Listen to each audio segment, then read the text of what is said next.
Well, it's about that time. It's a Saturday morning, and it's time for the Remax Magnolia Show with myself, Curtis Pope, and quite often Michelle Cummins. But no, not today. We have Paul Smith with us. How you doing, Paul? Good. How you doing? I'm doing great now. You've got a guest here, and I'm sure you got the big intro. So let's hear what you got going on. Yeah, so super excited. Jarris Neufeld from Hewing Haus.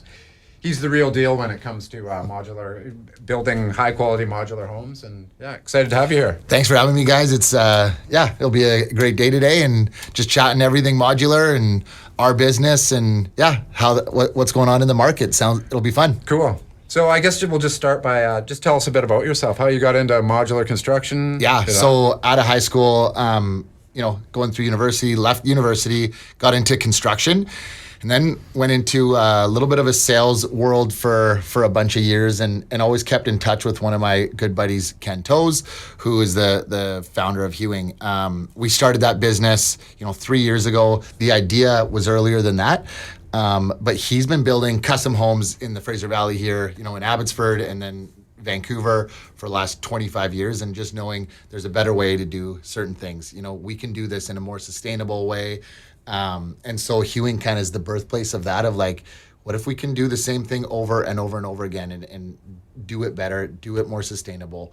When you're building on site, there's a ton of waste. Everybody's driving to site. You're getting everything delivered to site. When you can kind of do that in-house or in one local spot, you can do some fun things. So yeah, that's the impetus of Hewing Haus, and we've been going strong now for 3 years. Cool. And I guess your journey up to this point, like, let's get into the meat of it. CSA A277. Yeah. Can you tell us a bit about that and how that relates to you? For sure. So, in our business, let's even go back 20, 30 years, anybody could build a home. There was a red seal plumber, there's a red seal electrician, but a builder could just, I want to be a builder, I'm building a home. And so, in the modular space, they wanted to bring into that space just some regulations, making sure that not anybody can just build a building and put it onto a property or as an ADU, like an accessory dwelling unit. And so this is one of those regulations that for local businesses here are recognized in Canada. It's a big deal. So A277, it's a CSA approved stamp that we get, and the process of getting through that, it's a big job. We came out of the construction industry, we came out of building homes, and so we knew that background, but they want to know, how are you tracking the materials that you're buying? How are you tracking the appliances that you're putting in? There's nothing in our warehouse that can't be CSA approved. So really, it's a regulatory body that comes in, checks our work. They'll come in quarterly for us, and if we build one home or if we build 10 homes, they'll pull one out of those things, and then they want to look through.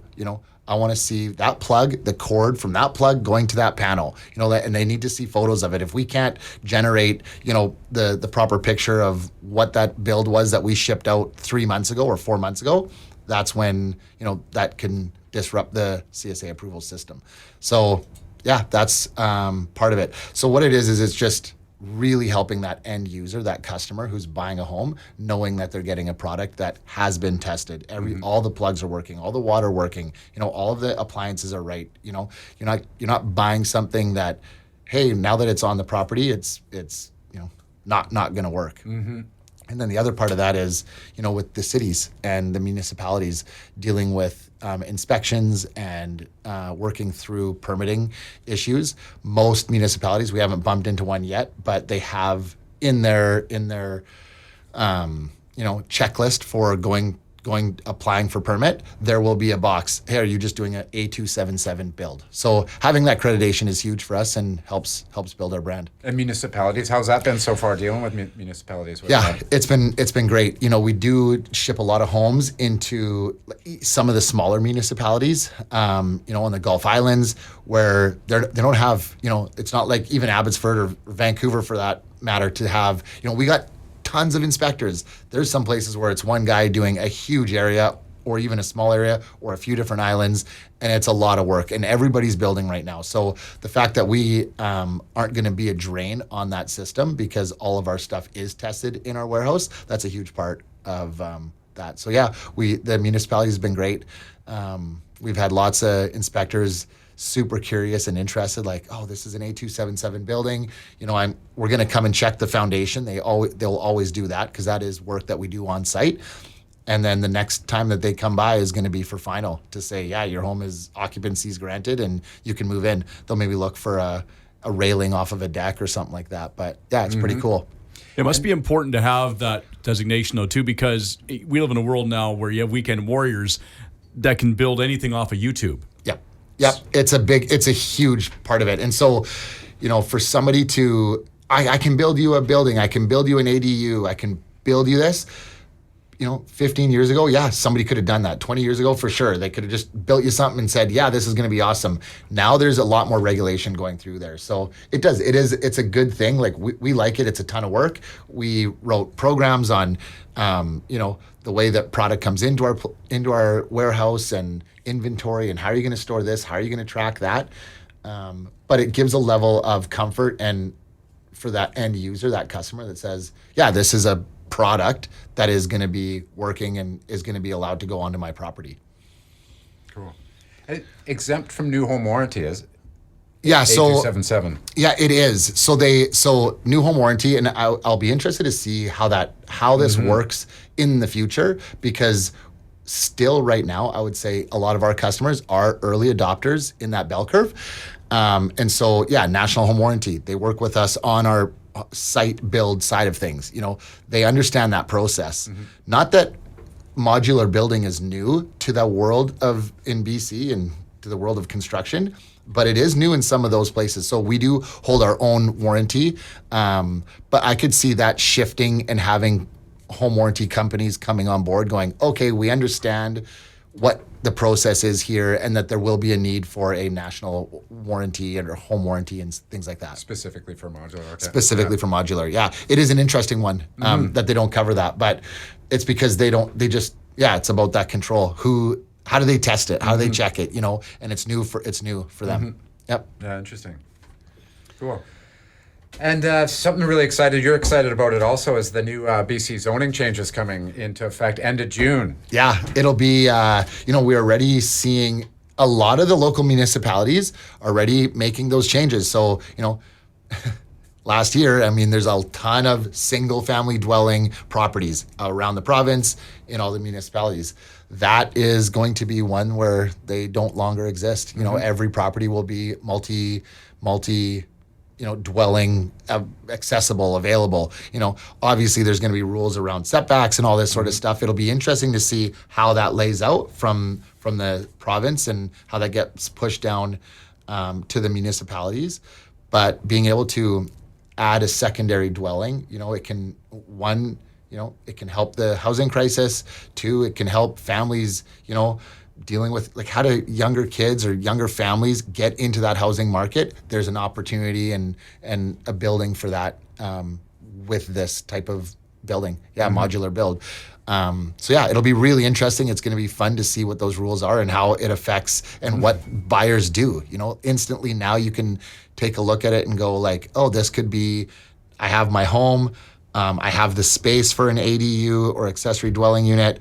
I can maybe turn that into a little bit of an income driver. Yeah, there is some cost to that, but if you mortgage that properly and do that properly, this can now become an income driver. And so, maybe we can live at our home for longer or whatever it may be. Yeah, multi-generational living. Totally. Yeah. Totally. I think it's coming quick. So you were at a conference that you were fortunate enough to go to. Tell us a bit more about that. Yeah, it was Small Housing BC put on a gentle density summit. This was this was about a month ago. It was really interesting to see and have the province of BC come together. There was a ton of leaders in the industry. So even from the builder side of things. We had builders, developers. There's realtors there. Not many modular builders there, was it? There was a couple. Okay. There's a couple of us. Not volumetric as much, which is what we do. We ship full, complete homes down the road, and we're not assembling on site. It's not a prefab wall. It's a volumetric style of building. But yeah, there was modular builders there. Then we had city leaders, city planners, city inspectors. And I don't know the exact number of municipalities that were represented, but there was about 250 people, and we spent a couple days, challenging and questioning a bunch of these things, these changes that are coming down, and what is the best way to go about solving the housing crisis in BC, the province of BC. We had one guest speaker that came out of San Jose, California. She was awesome. They're the leaders. Like, California started this, 10 plus years ago. And, their first couple of years, it was harder to get things through the red tape, through the inspections, through this. And they made some changes to the rules and regulations. And, things start to pick up. Now they're doing hundreds of permits a day, like in San Jose itself. So obviously there's a lot of, it's streamlining that. Is a big one, is it? It's a huge part of it. And so that, this is going to be, I think it'll be clunky to start, when we see all these rules and people are going to want to push, the permit should go quicker. It's going to be clunky at first, but with patience and, a couple tweaks here, a couple tweaks there, in a few years, I think that streamline is going to be awesome, that you'll get to the point where you can walk in, maybe not walk out with the permit, but have one pretty quickly, and then know exactly what you're able to build and how you're able to move forward with your property. Cool. All right, with that, we'll probably take a quick break and we'll come back with more. If people want more information, of course, about Remax Magnolia, you can go to RemaxMagnoliaRealty.com, right, Paul? That's right. I got it right. We're back with more right after this.